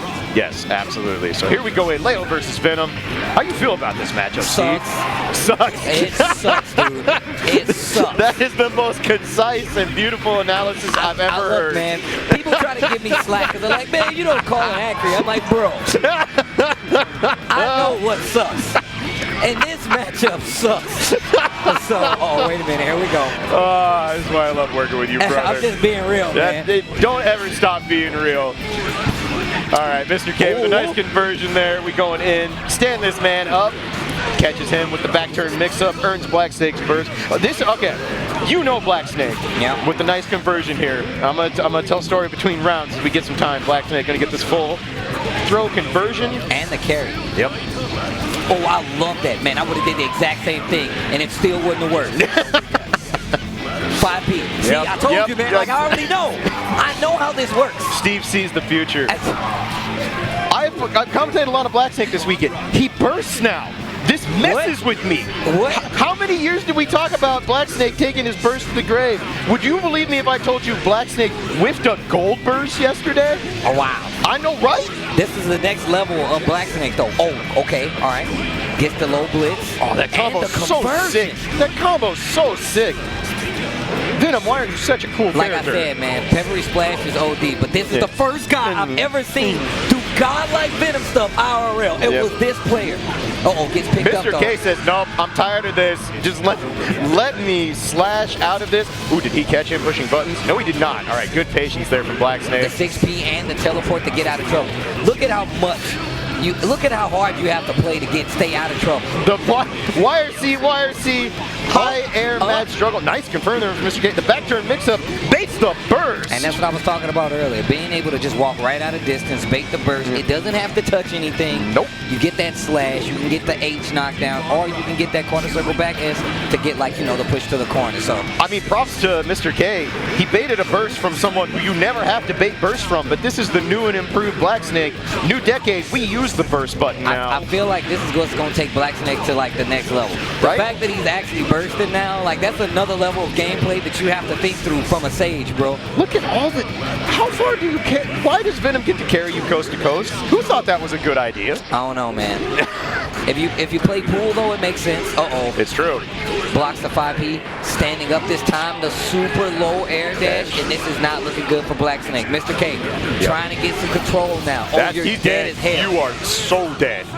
Okay, all right. Burst super, those of you who are not familiar with XRD, the burst super mechanic was added in Rev 1. Burst super is essentially, instead of using your burst as a defensive tool or the gold burst to get full meter, you basically do a charged up version of one of your supers, has obscene amounts of minimum damage tacked onto it. And none of them is more obscene than Leo's burst super. Look at the big brain on Pusha right here. You see that glow around his head? That's his sageness just radiating out of his head right now. That's how long he's been playing Guilty Gear, man. That is a great shot, actually. Crouch confirmed combos. I see you, Mr. K. And we reflecting these pool balls, bro. Unblockable. Nice. Nice poke out there from Prucha, though. It gets flash kick for his trouble. Now, going back in. Prucha gold burst. You see, I'm not lying. You have seen it with your own two eyes. Look at what he's doing with the pool ball. This is what I'm talking about. Look at that. Oh, God, that was sick. Man, how sick would it be to play? He's deflecting all the poop. Oh my God, let's go. This is sick Guilty Gear you are getting to watch right now, folks. Top level back to back. Don't get hit, Prucha. Don't get hit. Your ancestors might die if you get hit with that kind of guard bar against Leo. All right, the back turn. Oh wow, calls out the shield. And I like this, man. I feel like Black Snake has so many setups. Oh wow. All right. Ooh, pokes him out of it and gets the confirm. The back and forth in this is top notch right now. I can see these guys on camera. Both of them having a lot of fun. Yeah, this is Guilty Gear at its most fun here. You get to make some reads, you get to feel super smart, and then instantly feel like a complete and total moron over the course of 2 seconds. That's how you know you're playing Guilty Gear. Okay, it's the throw. What's the mix-up? Berserker to get out. There's a burst. Man. See, the thought of Black Snake bursting is just terrifying. I'm so glad that someone can relate on this, because people were just like, what's the big deal? Everybody bursts. I'm like, everybody except Black Snake. And Steve Harris. Shout out to Steve H. Steve Harris, bro, when I tell you I've known this dude like 15 years, he still ain't bursted yet, man. Nope. To this day, he has not burst. Mr. K on set point now. Speaking of burst, he gets a gold burst. That's going to hurt like hell. Oh, gosh. Oh, this is good. Yeah, just spin it. Big man. Oh, my God. See, now look, that's just because he has that weird hitbox. Yep. Bro, do you see how much damage? We are in a booming economy right now because he just spent all his resources for maximum return on that damage. And right now, Mr. K on the verge of closing this out. Grips this man. One more hit's gonna do. But another 2 gold bursts from Black Snake, and watch the Bishop roundabout action. That pool ball's not going anywhere. It's gonna keep bouncing. You better watch yourself. All right, gets the projectile. Prucha can't block that. All right. Wow. Uses QB. This dude Black Snake is OD. Uses QB. Black Snake is OD. This is the good stuff right here. Back and forth, refusing to budge. But gets caught on the very tip of the slam. I'm pretty sure that was block damage too. And Mr. K manages to close it out, punch his ticket to top 16. Yo, that match was sick. That was a really sick match. That's exactly what I'm talking about when it comes to like Black Snake knowing these things, sprinkling in some of like the best parts of the character. I mean, you do not get to see Venom use those kind of setups on like a conventional day. You do not. Black Snake has been doing this since most of you guys have been playing Guilty Gear. Yeah. Before Exert came out, he was doing these kinds of setups. Before there was a new Guilty Gear, he was doing these kinds of setups, man. Shout outs to Black Snake, man. Absolutely. Shout outs to Mr. K for moving on. That was well played on his side. It took a lot for him to like maneuver around, stay alive, and not get killed in those situations. Yeah, no. Trust me, I know. No, shout outs. We love good Guilty Gear. You can, like, yes. When you're on the mic and you get to commentate good stuff, that is the best thing that can ever happen to you. Man, I tell you what. It is the best of the best. And right now, we're at that point where big names are about to go home. You already saw one. Black Snake, for all the accolades and all the amazing play, he's done. Like, that's it. That's a wrap. His tournament run is over. And right now, your tournament host, Elven Shadow, taking on Havoc Noah. And another one has to walk away, not make that qualification in the top 16. Somebody's definitely going home. So here we go. Faust versus Eno. Of course, Faust, really good at controlling that airspace, makes Eno a little bit less interested in being up there dashing around like a crazy woman. He has great air buttons. On top of that, going my way. Jump heavy. Jump heavy is just, it's the biggest air stop sign I've ever seen in a game. It's like, no, air traffic control says, get out of my airspace. You are not cleared for landing. And on Go top away. Of that, he can like control his momentum in the air better than a lot of characters in the game with the faultless defense stop on that 2K in the air. So, I mean, I feel like Eno definitely has to be careful playing around there. But you can see, I bet you Elven Shadow won't stray away from it. He knows what he needs to do to stop a character like Eno from operating. Yep, absolutely. And of course, the other thing, Faust blessed with so many good anti-airs, which is so valuable against a character like Eno.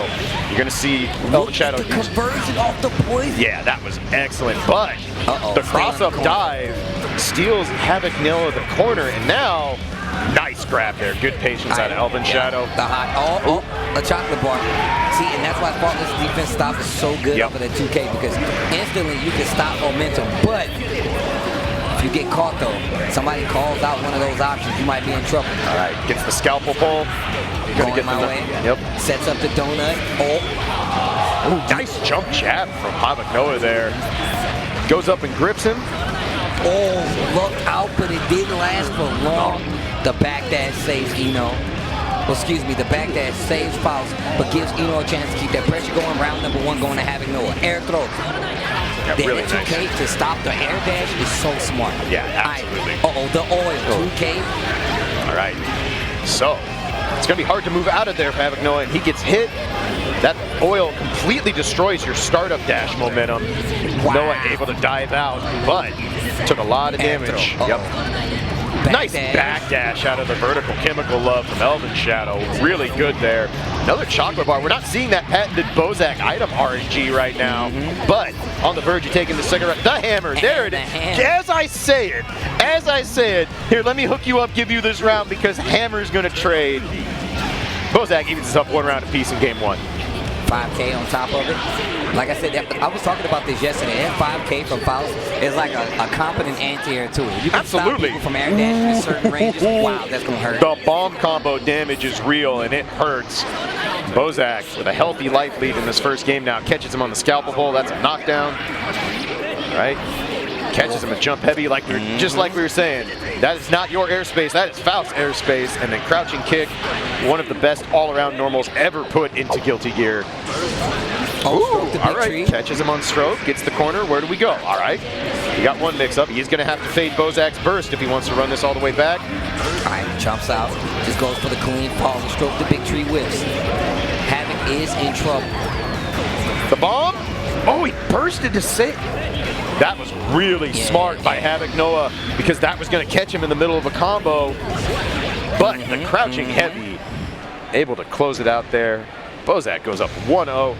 Props to Havoc Noah. That burst was so smart with the jackpot bomb going off behind him. He knew he had no other option. Didn't have meter to cancel anything. So, Gold Burst, please let me live.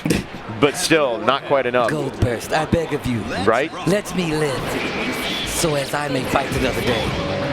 For now, Havoc Noah can't fight another day, but he is down 1-0. Loser going home here in Frosty Faustings 12. And that great spacing, Bozak. That is not little muggums, that is big muggums. controlling space, giving Bozak a nice, healthy life lead in the second game. Per bar, see, bomb bag still hits Faustos. Air throw, stay in the corner. Nice call out on the jump out from Havoc Noah. And still ready to try to get the confirm in there. There's a black hole. This could be pretty good. Air throw once again, 6P. What a call out. Yep. Main Faust extends the combo, going my way for one more hit. Getting close here. Elven Shadow. Second game, first round. Looking like he's still in control. Nice RC right there on the 6H. Another air throw. That was Somebody brilliant. count these bad boys out. The air grips, the air scoops. I feel like we're watching old Reload with option select air throw. Everybody gets chucked out of the air. Havoc Noah going to run this all the way back? Oh, Gold burst though. All the items in the world. I would have did it. Wow. Yeah, actually really surprised. I expected to see the double item super come out. Bozak has other ideas, says I can just teleport RC and put myself on set point. So Havoc Noah going to run this back. Reversal Dust. Yes, that is actually reversal. It does have iframes on it, and Bozak uses it quite well. Dive whiff, really interesting. Yeah. This is not good. Okay. Here comes Havoc Noah. Really good conversions there out of Bozak, though, realizing the items and their ability to extend his combos and get that wall splat. Oh, what? Yeah, didn't cancel out of the overhead there, so got punished for it. Now Havoc Noah has the corner. Max charge dive, but gets gripped for it. Oh, the gold anvil, the gold burst in return, and a gold hammer. Gold hammer. How many jackpot items do you need? I know it's your tournament, but come on, my guy. Okay, push to the corner, goes for the Oki with the tick with the 2K on the ground. Okay, Havoc Noah still fighting. My man, like, he's stressing out. He was rubbing his own back. He's like, what is going on? No, that man gonna need a massage when this set is over. De-stress a little bit, but you gotta keep going, fighting for your life here. Elven Shadow still on tournament point as we go to the third round of the second game. Gets him with the command grab. Oh, counter hit drill, not where you want to be in life. That's gonna be a chunk of damage. Has to, again, the hammer forces Havoc Noah to burn a yellow Roman cancel there to stay safe.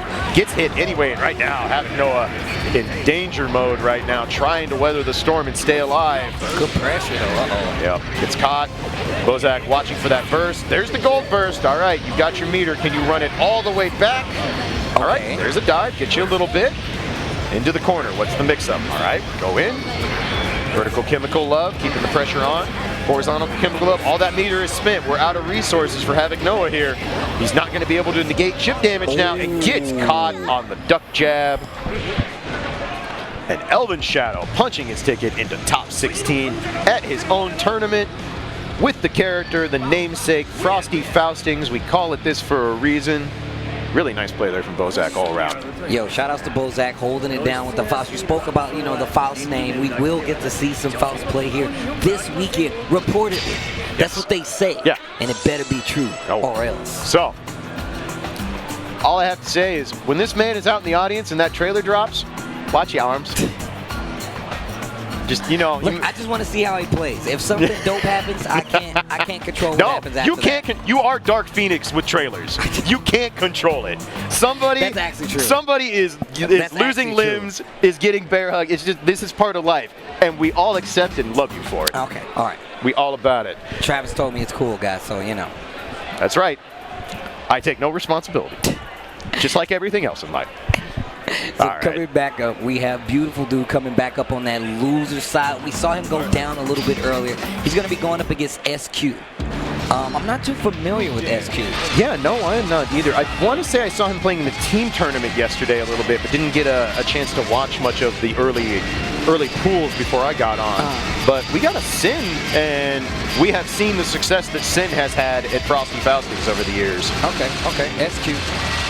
Like I said, not familiar, but the Sin matchup is something that I know Julian has played plenty of times before. Absolutely. Yeah, plenty of sets with Kizzy over the years. But always cool to see players that are not as well known in the Guilty scene. This has happened a lot over Xrd. Someone shows up and we're like, who is this? And then the next thing you know, they're in top 16 on the verge of hitting top 8. Right. And that's what we love to see. That is what is so awesome about this game. All it takes is a little bit of dedication, finding a character that fits your style, and you can come fight with the best of the best. This is why we love fighting games. No invitationals, nothing like that here. You want to get in the bracket, put your money in the pool. We'll put you in there. It's still like the equivalent of putting your quarter up, right? Right? You're definitely just running. Like for me, I feel like a tournament is just king of the hill. Right? Yeah, it's absolutely. Just king of the hill with turns. It's like, look, I beat all those guys, and I'm waiting for you to beat, or whoever to beat all those guys, and I'll be waiting to beat you. Like, that's how it works. And the bonus is instead of the quarters going in the machine, they just go in your pocket. Actually, that's true. Yeah. They're paying for the games. That's right. All right, so Zato versus Sin. We say this about most Zato matchups. It's not fun. It's definitely not fun. Zato has to deal with all those spacing tools just like everybody else. Beat driver is a problem. The one thing Zato does have going is Invite Hell is actually an incredibly obnoxious move for Sin. It does slow down Elk Hunt. It slows down a lot of his better pokes, but it takes literally one hit. One good counter hit, and Zato's life bar will explode. But right now, beautiful dude doing what Zato does best, setting up those unblockables, keeping the corner pressure on. But here we go. SQ gets in, see what they can do. Immediately blown back. All right, jumps out of Nobiru, but gets caught by crouching slash. Push to the corner. See if SQ can weather the storm here. All right, very nice. Beautiful dude. Beautiful dude right now. Looking a little too tough for SQ to handle. Purple RC not going to save you from the invite to hell. And this is what, if there's one positive Zato players have to hang their hats on about Zato not being a strong player anymore, it's that some people might not actually have Zato matchup knowledge anymore. Because who the hell are you going to play to get Zato matchup knowledge these days? Yeah, that's actually true. So we'll see how familiar SQ is with this matchup and if they know what they can do to kind of turn this set around. And so far, 60% life lead going into round 2 here, but gonna have to hold the Eddie pressure. Nice jump out from the command grab, but gets counter hit. Yeah, by that Nobu. It could have been dangerous though. That could have been a lot more dangerous had he not made the right call there. Wait a minute, another pickup. Yeah, another counter hit Nobiru. Got to be careful though. Counter hit Nobiru does great stun damage, so SQ gonna have to watch themselves so they don't end up stunned. All right, forward burst. Nice forward heavy from SQ. Gets the food. Ooh, does it again. I like it. Bull bash for the fid. No. Oh, went for it. I don't blame that. Zato has terrible guts. Had a chance to try and close that out. Oh, air beat driver might have been enough there, but gets gripped. And now Julian looking to close out this first game. Dead man's hands. The Julian patent pending. Oh, Bankai mode activated. Oh, God. The eye patch is off. Can we actually give Julian any form of Bankai? That feels wrong. Yeah, that's actually not fair. He has his eye closed, though. You see, look. He has his right eye closed. Was that? It's like in Naruto, right? Yeah. Like, he had like the one eye covered, and it was only so he can deal with the shadow. That was it. That's the kind of preparation Julian brings to the table. UIU, beautiful dude.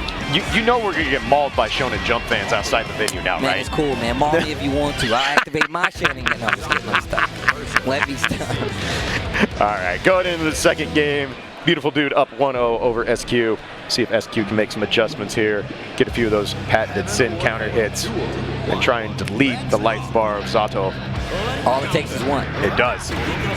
All it ever takes is one against this character. Right now, Julian playing really smart, spacing Eddie where he needs to be, not making it easy for SQ to just destroy little Eddie whenever he wants. That's true. Here we go. Oh, nice jump dust. Forces the burst out. Beautiful dude. I like that, getting ready to little Eddie and the pose. Wow. I like that use of the air dash jump forward heavy. That's getting a lot of mileage for SQ, and that guard gauge looking real spicy. Oh, Vulture sees combo conversion because of the counter hit. Big damage on top of it. Oof. That is the spicy Sin damage right there. Nice defense from Julian, but here comes the second mix-up. Blocks again. Not the third jump dust, though, and SQ committing to the overhead plan, and finally it works out. Gets around in the second game here. This song is OP. Right. Ooh, counter hit Nobiru, but no confirmed there from Julian. That's where Zato lives and dies. Got to get your best damage off counter hit Nobiru. All right, nice job there from SQ to take some time, get the food in. All right, going in, looks for the forward punch. Nice delay there on the flight from beautiful dude. And now SQ gets out of the corner. Very nice work. But pushed back. All right. Pogo. Yep. Good pressure. All right, gonna take that full damage. Should get a knockdown. Gets the food. Beautiful conversion. Might have been baiting a burst there. Didn't do anything after Elk Hunt. I respect the idea. Again, kind of committing to that overhead plan with jump dust. SQ looking to even up this set. Man. Right now, looking real good. All right, beautiful dude. Finally, dead angles, wants some breathing room. But SQ with a nice life lead to work with, and catches on the jump slap. Back. All right. All right, really, really good adjustment there out of SQ. Color me impressed. Picking up that Zato knowledge real quick. And just a lot of simple defensive options, like jumping out, right? Like nothing like overcommittal, like just literally saying, you know what, like this is a little bit out of control. I'm just gonna jump back in this ledge. Yep. I'll wait my turn, but right now, there's the Nobia. That is the Zato classic. You get caught in the air, you try and make your way out of the corner. Next thing you know, counter hit Nobiru again, and SQ down to 10% and stunned. And beautiful dude says, I'm kind of tired of taking sin damage. How about you just give me this round and everything's going to be fine.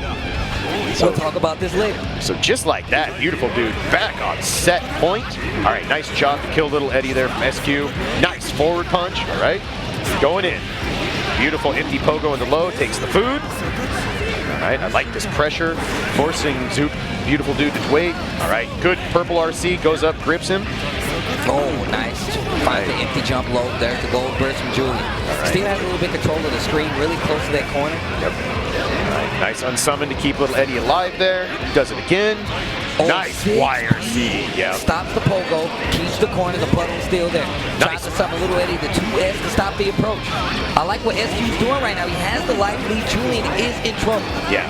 Summons little Eddie. Once again, he takes the hit, so that he still has full little Eddie at this point. But he has to find something to summon. Hat 30. Raw Nobiru. All right, SQ backs off. Oh, gets caught by the counter hit Nobiru. It's going to be big damage. Jumps away from the 6P, but gets caught by the second one. Trying to go in. Nice job. He's able to kill little Eddie. It's going to give SQ a little bit of breathing room to work with. Oh, tries to bait out. Back dash. Ooh. Oh, not able to confirm. Kills little Eddie again. Yo, the neutral jumps. Get rid of the puddle. What are you doing? You summon. 2H. What are you doing? You just got rid of the puddle. Ah, so close. Really smart play from both players right now. The back and forth. Yeah. No, I'd be feeling the same way after a set like that. I definitely just would have got rid of the puddle. The puddle was right there. You got to. 2S, get that thing out of here. I'll deal with the ground game once we get there. And SQ had the corner. So having that corner, I was expecting, I'm like, well, look, if you have 50% meter, there's a lot of ways for Sin to attempt to open you up. But like I said before, man, beautiful dude has definitely been down that road plenty of times. He's going to stay solid. That's going to keep him in on the loser side. But we still got more matches. We do. We are not done yet. We need to get you all a top 16. Keep this act going, because we got to go down all the way to the main event this evening. This is what Frosty Faustings is all about. We need to crown a Guilty Gear champion. And up next, going to have a L-Felt mirror match. How you all feel about the armaments? Come on, man. Because we got all of it. Autodidact going to take on Vevian. Set play, man, hoodie, is that an L-Felt shirt? He's holding the pine berry on the shirt. Is that what's happening? I believe it is. Hey, get this dude out of here, man. And a crooked bow tie off to the. You know, why do we ask questions? Let's talk about Guilty Gear. This is talking about Guilty Gear, man. No, I'm just kidding. This dude has on the pine berry shirt. I respect it, but that's how I know you're a true scumbag. You know your character is not cool when you gotta wear a shirt to let people know, you know? Right. It's like if I was wearing a hat with the Leo shield on it. You're gonna be like, yo, Steve, man, come on, dude. But you know why I'm here. You know how I get down. Don't act like you aren't gonna find someone to commission that thing now. I mean, I could. I definitely could. I actually got like this crazy photo that one of the homies did. It's like a painting, and it's of me, but it's Leo, and when he does the coming, he's doing this, but it's my face. Oh, that's sick. And it's the all-white outfit too. Oh my God, it's so sick. You can't that photo to this day. You can't tell me if someone was like, yo, Steve, I will commission you a 1-to-1 shield to put on your back, that you would not walk around this venue the entire weekend back turned. Oh, hell yeah. I'll be walking around like this. I'll be hopping around like Leo back. What's up, man? Hey, Steve, we need you for commentary. It's just me standing with the shield. Steve, we need to see your face. There's nothing but a shield on camera in the chair. It's just the shield, and I got the headphone off to the side. It's gonna be godlike. Put a little LED on the back that just says "make some noise." That's This is getting pretty in-depth. I like this. All right, we got plans for later, but right now we have an L-Felt mirror to punch a ticket to top 16 here at Frosty Faustings. And here we go. Vevion playing the blue L-Felt. Autodidact plays the red color, so when inevitably you're trying to figure out who the hell is who, well, at least they play colors that are easily distinguished. You're going to see a lot of back and forth, a lot of guns, a lot of pine berries. Wow, backdash the shotgun right there. Yeah. Calls out the air dash mix-up, says, nah, have some champagne, it's drinking time. Pop these pops. It's 5 o'clock somewhere. In we go. Right, nice poke out with the far And the S. conversion with the 2D on top of it. There's the pine berry jump. Dust in the conversion earns Vevion's first. Oh, busted shots. Yep, we Shout shooting. out to Sanchez, the grassy knoll. And there we go again. Did you ever think at one point in Guilty Gear's lifespan you would see two characters full screen, literally playing Call of Duty with each other? Nah. Just be like, hold this no scope. Uh-oh. Counter hit, big damage, great carry. What are you gonna end with? Yep, gets the knockdown, and where's the mix-up? There's the overhead. Look at the damage Autodidact is doing right now versus Vevion. Loops back into itself, catches them jumping out. I like this. Is a lot of burst safe combos here from Autodidact. Not going to give Vevion any room to breathe. Okay. Nice poke out, though. Very, very good from Vevion. Keeps himself alive here in this first game. All right, max range standing kick, such a good normal. Blitz is the shotgun, but the backdash on the blitz? With the shotgun, too. The gun butt. Absolutely impressive. Just like, oh, you blitzing? That's cool. I'm just back up and shoot you anyway. We fine. Really, really good awareness from Autodidact. Potemkin always gets the good songs, man. He really does, but I need more Burly Heart in my life, man. I need that slap bass. Yo, that's where it's at. Shout out to Alternator, he's not here, but we were going on a ride to Vegas for Evo one day, and I played him Korean Potemkin theme. Oh, he was man. Like, what is this? Yep. I was like, yep. This is Potemkin's theme. He's like, this is Potemkin's theme? I was like, yes. Yeah, man. Shout out to the Korean soundtrack. Those are the good old days. Right now, in the brand new days, Autodidact showing he is the superior L-Felt on the verge of going to set point, baits another blitz, and chips him out with the shotgun. Autodidact in full control right now. Vevion gonna have to make one hell of a comeback if he wants to turn this set around. And right back in. Really? We got full conversions for that? All right, I see you, Autodidact. Wow, trade combos, use the bridle. Wow, pokes out of the shotgun. Autodidact feeling it right now. Again, like, no, you can't blitz that. I have a low, it's fine. Earns the burst. Vevion got no resources. No burst, no meteor. Hit, and that's gonna close it out. Autodidact absolutely. Quick 2-0. Yeah, just stomped through that. And the raise of the hands, cheering for himself. My man popping off on the mirror. And this, a little bit of pop-up, taking after Lost Soul. All L-Felt players are required to have some form of pop-off in the case, ready to go. Look, man, we all know that Lost Soul has the bedman pop-offs. It's true. This dude talks until he can't talk. Yo, you gotta go home, Lost Soul. He's like, nah, man, I'm the nicest in the universe. Tell everybody. My mom told me I'm the nicest. You know I'm the nicest. Did you see my match? You know I'm the nicest. Yo, I'm gonna talk to you later, Lost Soul. No, man, you're not gonna talk to me later. You're gonna talk to me now, because I'm the tightest. Like, that's exactly what he does. If you cut the best promos, then why would you stop cutting the best promos until somebody knocks you off the throne? This is just how it works. This is definitely true. All right, and it looks like we are down to our last bit of qualifiers here. We've almost got a top 16 set here at Frosty Faustings 12. So coming up next, we have the Arm repping that Ramlethal. Gonna take on Davo. Davo, of course, and I think Dave is from the West Coast, if I'm not mistaken. Yeah, he's if I remember right. A San Fran guy, if I could be mistaken. But so we got a nice little territory match here, man. Yeah, absolutely. So Davo, of course, repping Seoul, gonna try get that last slot, punch himself a ticket into top 16. I thought Davo was a Slayer player. I think he might have been at one point, but for a good while now, he's been repping Seoul in Rev2. So got a really solid Seoul. I was watching some matches earlier this afternoon in pools, and he's got those good Seoul combos, the good mix-up. Of course, Bad Guy's entire game plan is, I want you to be so scared of these things I do that you just hang yourself for me, and then I hit you really, really hard. Of course, this man's Soul, arguably the best grappler in all of Guilty Gear. Wild Throw is a terrifying move, and the best part is you don't even have to use it. The threat of Wild Throw is enough to make people absolutely fall right into your laps, eat some frame traps, and that is the name of the game for Bad Guy. He wants you to get counter hit, he wants you to be punished. And right now, already earns the corner against the Arm, and the Arm has to take an early burst. But there's a nice catch, should get a full confirm.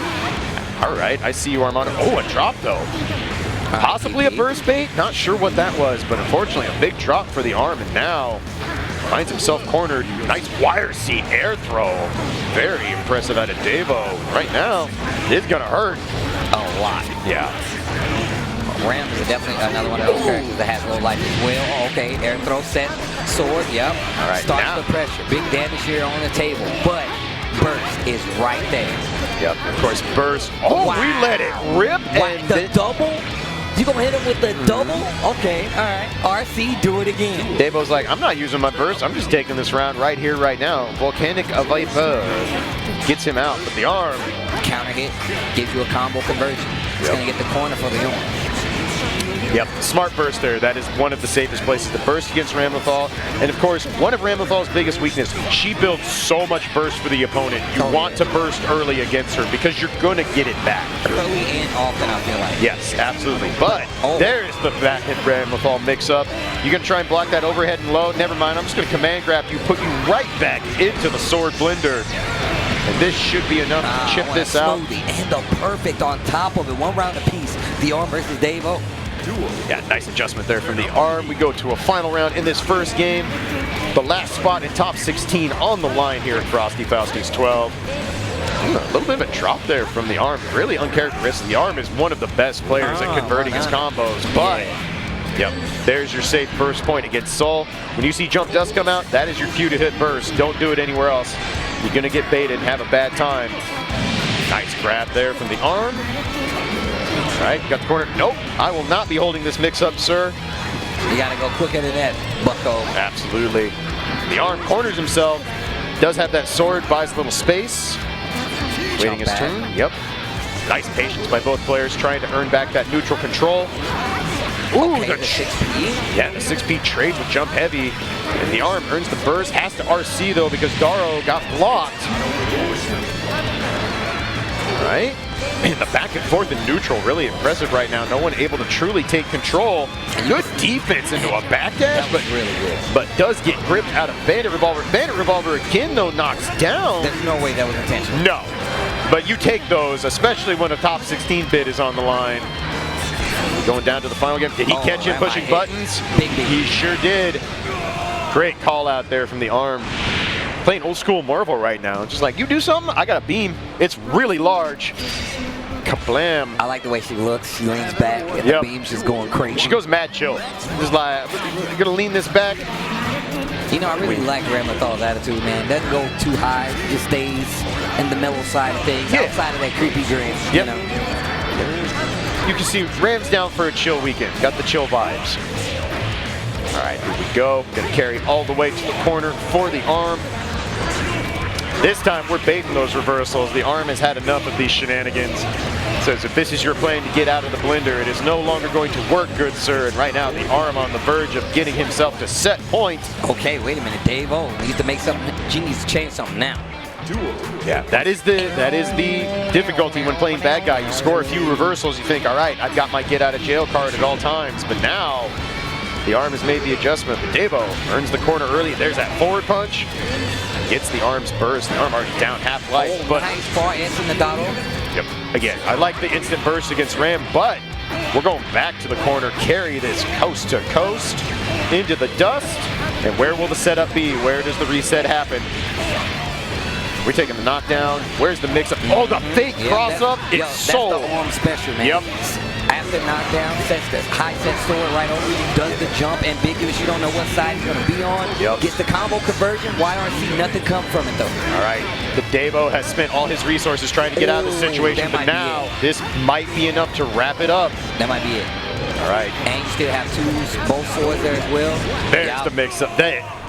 It's such a brutal mix-up once you're set, because Ram is the only character in the game. She doesn't have to do the knockdown to do her gross Okazeme. She can just be like, at any point, the reset happens. Are you ready? Nope, you're hit again.